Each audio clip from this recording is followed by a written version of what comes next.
Hello and welcome to Drive and Double Feature Podcast. I'm Nathan. I'm Ryan.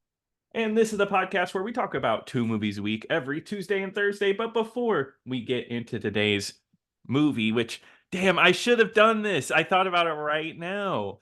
I should have done the Patreon shout out all in Spanish, but my years of Spanish classes are out of my head. That would have Cannot give any subtitles at all. no subtitles whatsoever, whatever. But anyway, just for $5 a month, you can help support the podcast. Maybe help me get some Spanish lessons. Get Duolingo Premium. Is that a thing? We'll see. But Mhm. you get fun games and conversations over there on the Patreon. But no main show content is locked behind there. But today we are talking about the Ballad of Gregorio Cortez from 1982, directed by Robert Young. And let me check his filmography really quickly. Make sure that we haven't covered him before. Nope. And I haven't seen most of these movies. China the Panda Adventure in 2001 in IMAX. I feel like I've seen that I poster before.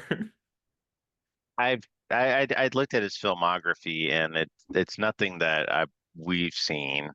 I feel like but it almost all of his movies have Edward James Olmos in it at some point. Gotcha. So they're just like good buddies. Which, yeah, this movie stars. Real tight amigos is what I would say. Oh, what does that mean? Uh, Oh, I'm gonna have to just kill you for that one. it just means like they're business partners. Oh, okay, cool. Yeah. Well, then we're amigos over on the Patreon. But yeah, Edward James almost does star in this movie. This movie actually has quite an eclectic cast. I wouldn't say big names, but it's like a movie that you watch and you're like, oh yeah, I recognize everybody in this movie. Which one of the weird ones at the end is Ned Beatty. This is at the end of the movie, but Ned Beatty Yeah, shows up for like 5 seconds. It's really weird. I saw that and I was just like I was watching. I was just like, wait a minute, is that Ned Beatty? Like I was like, did I miss him like earlier in the movie? That's Nope, he just shows up as a leader of a lynch mob at the end of the movie. It's really weird. But yeah, it stars Brian James, Bruce McGill, just like character actors. And I'll tell you why I picked this movie. I actually didn't know a ton about it, but it was in the Criterion Collection, and it's a Western. And I kind of was always interested in it, so I was like, why not? oh, I mean, it's Criterion. I love this movie. Oh yeah, I bet. I bet you love this movie now. But yeah, so I don't know, it just always like struck me because the Criterion cover is like it's kind of like a painted cover. It looks nice. um but I did not expect what this movie was. So I wonder if you went through the same situation as me. The movie starts up and they start speaking Spanish, and I'm on Prime Video and I'm like, okay, all right, let me turn on the captions. I turn on the captions. They speak Spanish and it says Gregorio speaks a foreign language. And I was like, huh. And I looked it up and there it was. This movie has no subtitles, and that is from the director himself. So I did the same exact thing. Like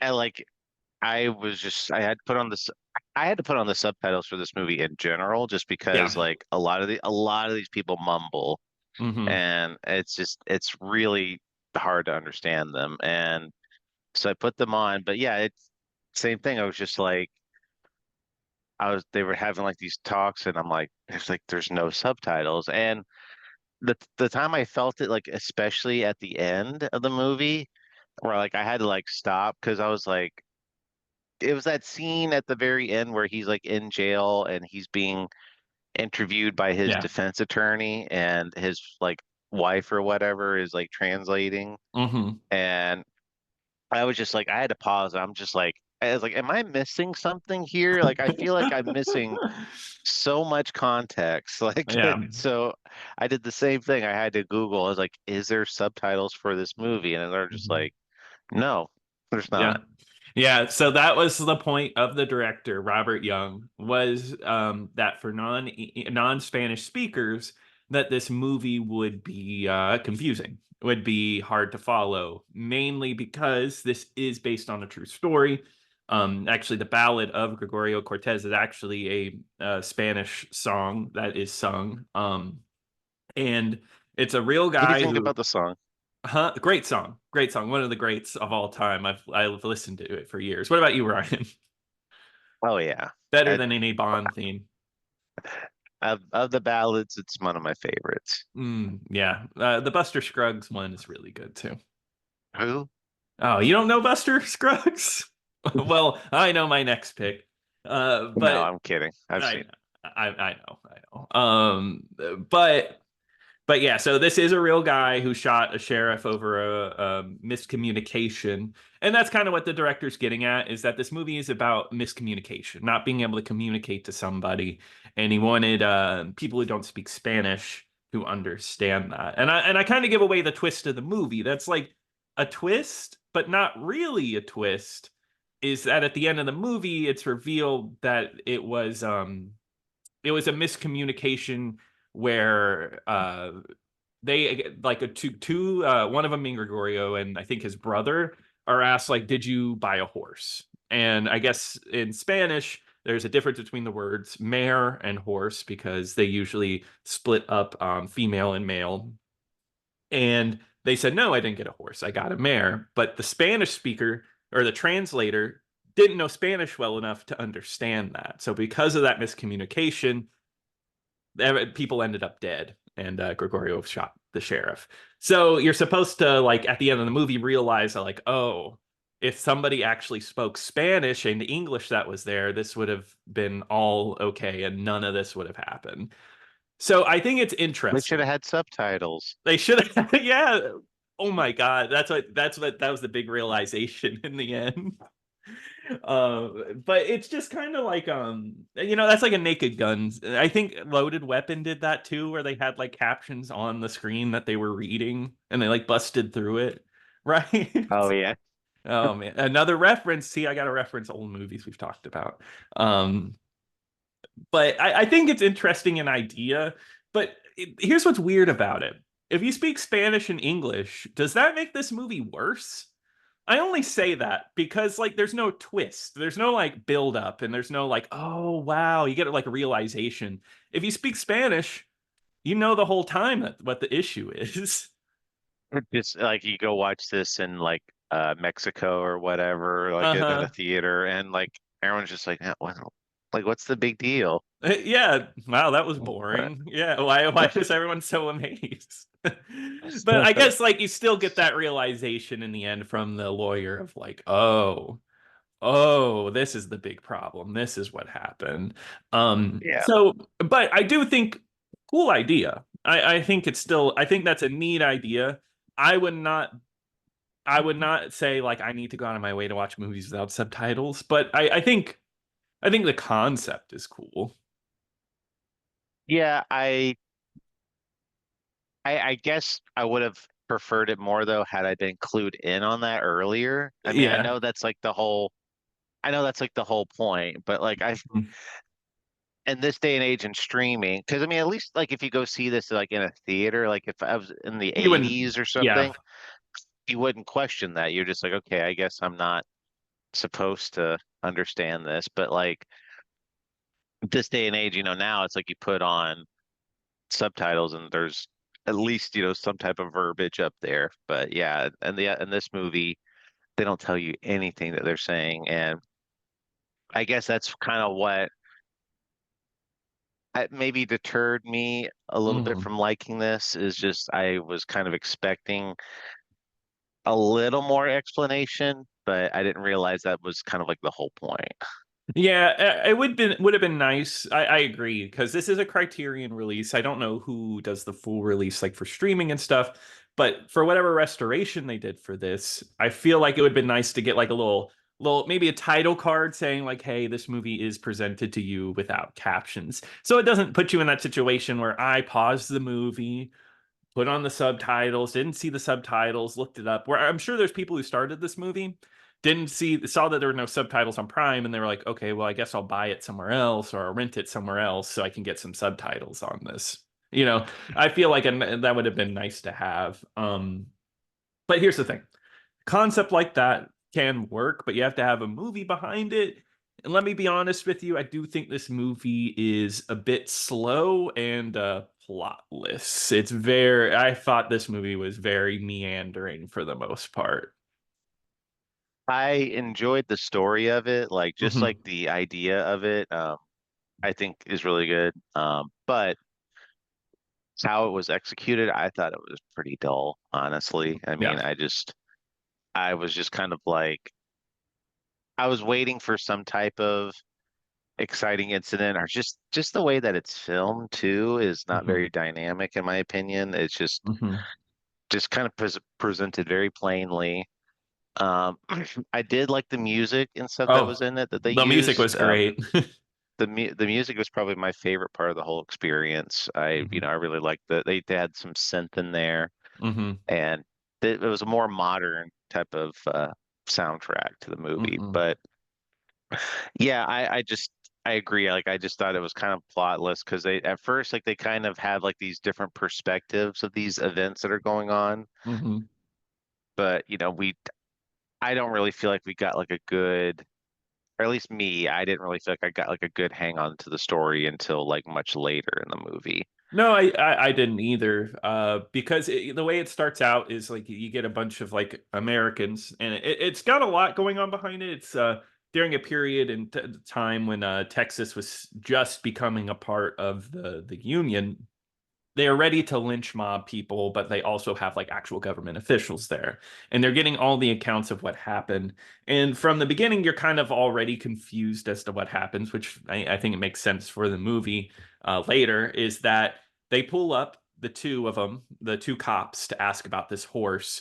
And then just something happens where they think they're lying and they shoot Gregorio's brother. And then Gregorio shoots the sheriff. And of course, that just sends this manhunt. And I think at the like towards the end they say it's like one of the biggest manhunts that was ever conducted. It lasts like weeks of him on the run with a stolen horse just getting away. Um, and yeah, you get multiple perspectives, and I think it goes for a lying narrator perspective, right? Because I don't think the guy who actually mistranslated wants to admit exactly what happened. But I don't know. I really, like you said, I really wish they would have explained it maybe just a little more instead of it feel like it leaves it very ambiguous. Yeah. I mean, it's very true. I think they don't have any reliable narrators, and I think that's kind of like Yeah. the point. Yes, yeah. And because the only thing we have to go off of is just like this translator guy that was just basically just like, oh yeah, like we asked him if he stole this horse and he kind of freaked out and just he shot Hmm. us. He shot the sheriff, and then he was on the run. Hmm. And then there was even later there was like this other guy that they met that they were like asking him like because they were about to they were about to like lynch like Gregorio's like whole family at one point. Yes. Yeah, horrible. And they kind of interviewed him and are like, it's like, well, what happened here? And it just and he tried to make it sound like, like, oh, like we had no choice or whatever. But it turns out, they're just coming in and just being like jerks about it because they're like, oh, we're gonna just murder this whole family. Just because we can. But of course, like you actually have federal officials there being like, no, you cannot do that.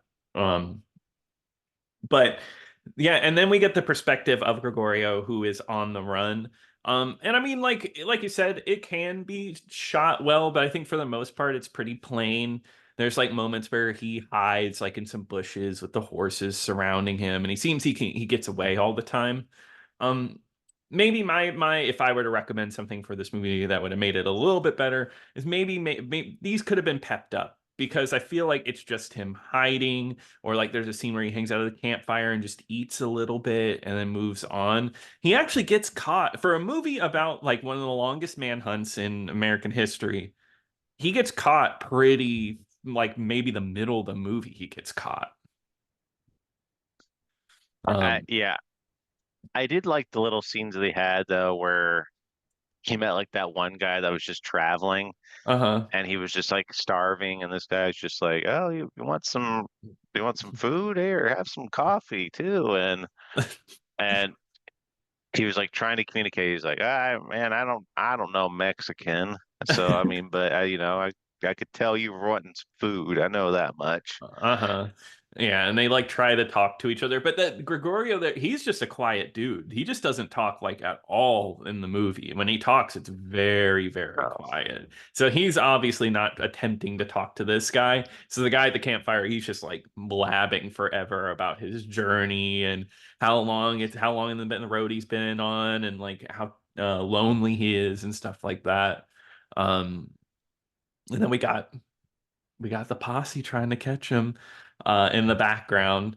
They do eventually catch him and they take him to the jail, meets his family, and they actually do give him a court case. And this movie becomes you get a little trial in this movie too. You get get a a little court courtroom movie. drama. Yeah, just a little bit because there is a really long scene of the lawyer coming in to try to translate his story. And maybe this is where the point of the movie started. It like started to hit me whenever like it was like this back and forth of the translator and the lawyer, and it's just already a mess when you have three people talking to each other in one room. And it's kind of like, oh, okay. I'm getting it now that like this is just like how are you supposed to keep the law when everybody doesn't even speak the same language? Yeah. I mean, that's just kind of when it started to click, like, oh wow, this is why they don't have subtitles. But Yeah. um, because there's, like you said, this is a long scene of them just kind of Yes.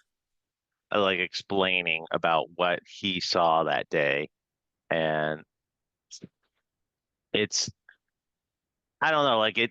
I think the problem for me, or at least with like the character, I mean, I would have liked to have been able to like understand him Hmm. too, to get a Yeah. little more of that connection to him, which I mean, I'm not saying he gave a bad performance or anything like that, but I'm just saying for me to be able to enhance my viewing of this movie, I would have liked to have been able to understand him a little better. I like that. I think that's good because I feel like it's such a quiet performance that I don't feel like I even understood the character like there's one moment where he sees his wife and he gets torn away from his wife and he's bawling, he's crying, saying no. But otherwise, I never felt like I understood like what his emotions were, how he felt about all of this. It was just a very quiet performance and not really in a nuanced way. And I don't think that's Edward James Olmos's fault. I feel like it's more the movie's fault of trying to be very like grounded, I guess. I guess. I mean, we've watched foreign films before where I mean they Hmm. have, they don't speak English, Hmm. obviously, and you just see subtitles, and their performances are just like some of them are amazing. Oh, of But course. Yeah. but but again, I think that's because we can get like that extra context of like what emotion are they actually trying to go for here, and like what are they True. feeling in that moment. So that kind of stuff like that would kind of, I think, would have enhanced my viewing experience a little more. That and just going back to what I had said before about just like them not really shooting in a really exciting kind of way, like the courtroom drama. I mean, it's just like this static shot of like the Hmm. lawyer just kind of going and regaling them all with these like events, and you think like they could have like panned over to like some of the other people in the audience, or like, or at least done like Hmm. a close up of some of these people, like them reacting to it. But there's really nothing like that in this movie. It's just kind of Hmm. like these very kind of dry shots.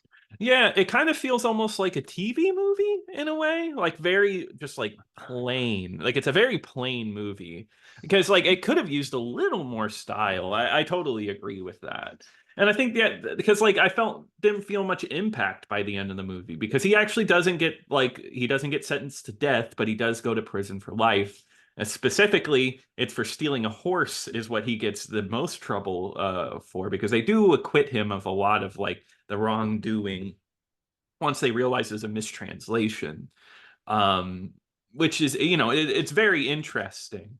But I don't think I felt like the power of it that it should have had, and I feel like if it was a little more stylish, a little more exciting, and maybe I feel like this movie just does a lot wrong. I think like it was like almost like a film student movie. Like, oh wow, I got this really great idea. Let's do a whole foreign movie without subtitles. And then like you realize just how much that made the movie fall apart in the end. Yeah, but I mean, people really like this movie though, and it is a acclaimed It is. movie. It's in the That's National that. like Congress Library of Important Movies. Right, like 'cause I kind of feel like we're not really giving it its due because I'm like, well, obviously there's people like this movie, so maybe it's something that's kind of that was my perspective. Like maybe there's something like that I'm just not seeing that everyone else Yeah, is, but and I think like if the concept clicks for you, then it's going to really click. Like when that twist happens and you go like, "Oh, wow, like this is what the movie's all about." To the right person, that would just like totally change your mind. That would be like amazing. I'm personally just not completely sold on it, but it is a movie I understand why someone would like. yeah, I could totally see that. I mean, it's a very subtle movie. It's something where you kind of like a movie that takes its time and Mhm. you really wants you to be like more in the moment, kind of like learn information as the characters are learning about it. Then that's kind of the angle it's going for. But for me, it was just kind of like, yeah, I mean, I would like a little bit of more explanation to get a little more viewing experience out of it. But um, and even at the end, they had like that little epilogue card at the end of the movie where it was like he was tried 6 more times for this crime and he was sentenced to prison, but then after 12 years he got out of prison and then died a Mhm. couple of years later. I was like, oh, that sounded kind of interesting where you had to get tried 6 more Yeah. times for the same crime. Yeah, that would have been interesting too. Yeah, I feel like it could have done more. It could have been better. For me, it could have been a better movie. Sorry, Criterion, you need to strike this from the list. Go ahead and just like go back and just erase this one. Right? That's what they should do with all the bad movies. Yeah. So I mean, overall, I probably wouldn't give it a recommend, but since it is a Criterion, it's a recommend. Of course. No, yeah, I wouldn't give it a recommend just to anybody. Yeah, I don't think so. I mean, like maybe you would enjoy it more better if you went in knowing like what we've told you. I think overall you don't have to go out of your way for this one. Yeah. Good story overall. Just not the most fun viewing experience. Yeah. But that does wrap it up for this episode. But Ryan, what are we going to be covering on Thursday? Well, Nathan, we will be talking about the movie Bloodsport, and that is streaming on YouTube for free. Awesome. Well, I'm excited to watch that one. If you want to send us an email, you can email us at drive-in-double-feature-podcast at gmail.com. You can also check us out on YouTube or anywhere where you get podcasts. But until next time. Until next time.